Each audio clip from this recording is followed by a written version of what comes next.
Hey there everybody, Jason back again, and it's finally time for another book review. So it's actually been a while since I've done one of these, and that's just because the book that I've been reading, Star Wars Rise of the Empire, has actually been a bit of a slog. And granted, I only read it during my breaks and things like that while I'm at work, but it was a little bit difficult at times to actually get through, and I'll explain why. The book is actually a compilation of 5 different stories, 3 of them being short stories, and 2 of them being actual novels. Probably shorter novels, but they are novels nonetheless.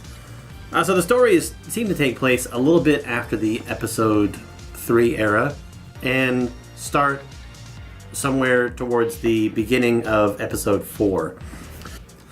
But more specifically, it actually kind of leads up towards the beginning of the Star Wars Rebels TV show.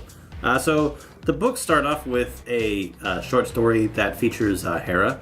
Basically, she's on a mercy mission to save a group of other Twi'lek elders because they require medicine which is not really easy to get on the planet that they're on. I think it might even be restricted. But basically, she's with a group of people who are using all code names to get to there, and it's their flight from space to the planet to deliver the actual goods. So it was okay, but it felt oddly paced. I didn't quite enjoy any of the characters in the form that they were in, and it just wasn't that. I don't feel like it was really that well written. The next story, it was actually very interesting because it's definitely a side of Star Wars that I've never seen before. It was called Tarkin, and basically it shows Tarkin, who is now overseeing the construction of the first Death Star, and basically he's in his own command. He's the first really big Grand Moff, and everyone's really in awe of him. But they think that he's in some dead end nowhere type position because he's out in the middle of nowhere. Little do they know that he's working on one of the biggest pieces of Imperial tech that they'll ever see.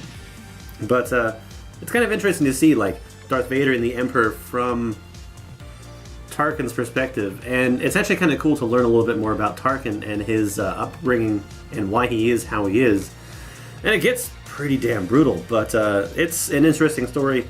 The third one, it's following Tarkin again, but also introduces another character called Vidian, who is basically an underling of the Empire, trying to get favor with the Emperor and garner some status in some way, shape, or form.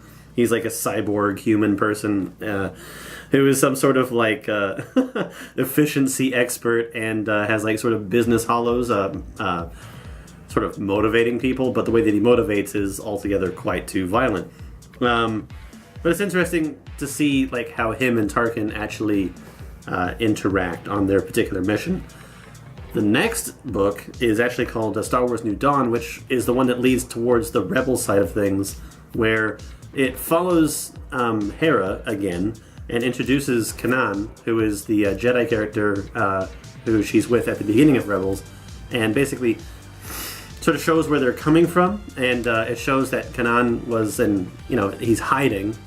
He's basically hidden his previous Jedi identity, and he's trying to basically just sort of stay under the radar, do some work, earn some money, and then move whenever he feels like the Empire is encroaching a little bit too much on his territory.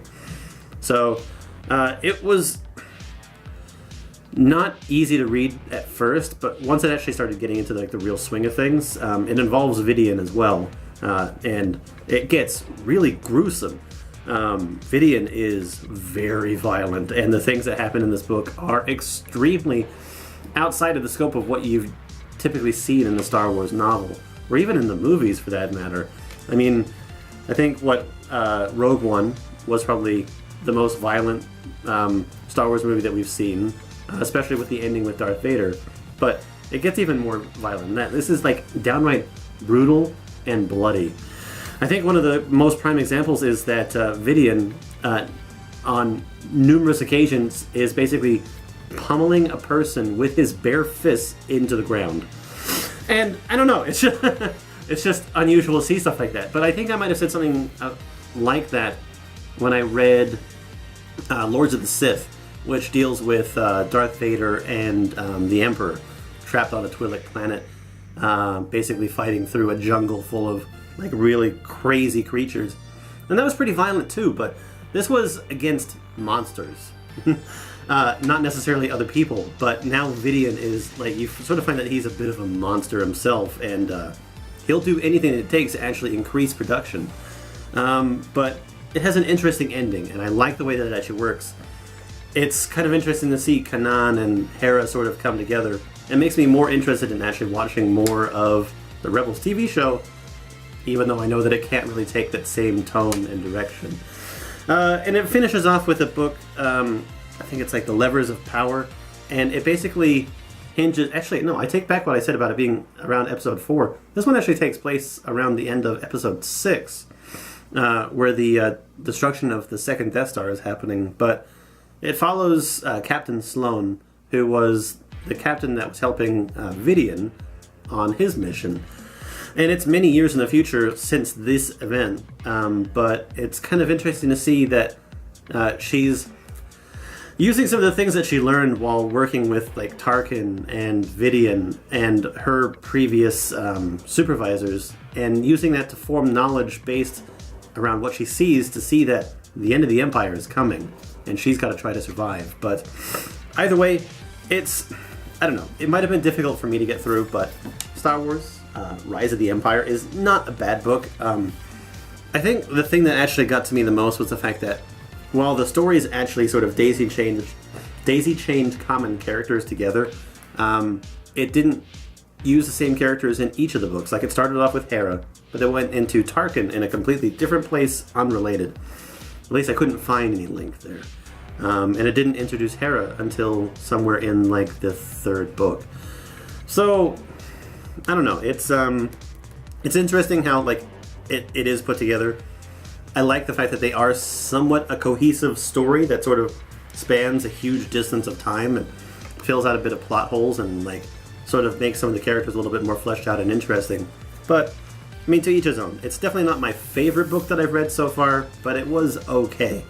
Out of all of this, if you read anything, at least read Tarkin and A New Dawn, the 2 main novels in there. They're like the meat of the book, and definitely the best parts of it, once you actually can get through like the beginning of them. It's sort of like a slow movie. Once you get into it, it gets good. But anyway, if you have any questions, comments about this book, or if you've read the book before, I don't think that it's incredibly old. I mean... It was published during the Disney Lucasfilm whole thing, so... But anyway, if you've read it, if you have any comments, any questions, things like that, definitely leave a comment down below, and I will get back to you. I'm definitely trying to do my reviews with a little bit more just review, rather than like talk about the story over again, because I don't want to spoil the books for you, because some of these books are getting newer, and I want you guys to read them. But yeah, bye for now.